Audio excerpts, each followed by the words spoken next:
Colindăm, colindăm frumos, colindăm, Domnului Hristos. Se văd în zări trei mași venind și-o stea înaintea lor, pe drumul spre Ierusalim călătorind de zori. Și acolo în Ierusalim de-un prunc au întrebat, că steaua lui ei au văzut și-au spus că e împărat. Colindăm, colindăm frumos, colindăm, Domnului Hristos. De-un împărat ce s-a născut, noi nu am auzit, dar mergeți voi și-l căutați, că poate-l veți găsi. Și îndată ce-au plecat la drum, cu toți se bucurară, că steaua iar înaintea lor frumos li s-arătară.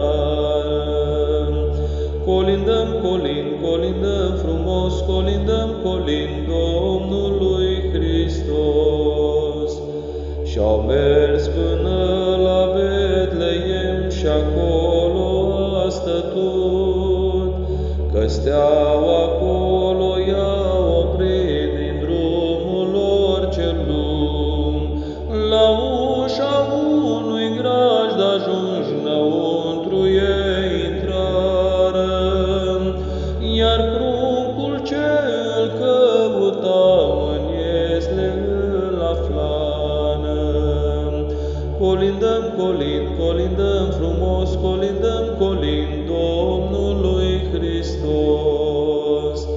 Sărac în șură lângă boi, umil culcat pe paie, așa l-au găsit cei trei magi pe Dumnezeul slavei.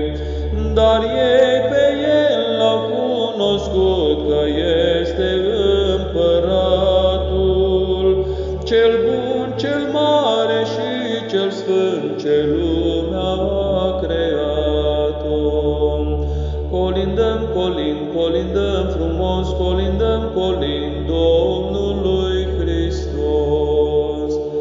Și dacă magii s-au plecat cu bucurie mare, și daruri scumpe din desaci au scos spre închinare, tămâie, smirnă, aur mult cu drag i-au dăruit, ca unui Domn și Dumnezeu și împărat slăvit. Colindăm, colindăm frumos, colindăm, Domnului Hristos. Colindăm, colindăm frumos, colindăm, Domnului Hristos.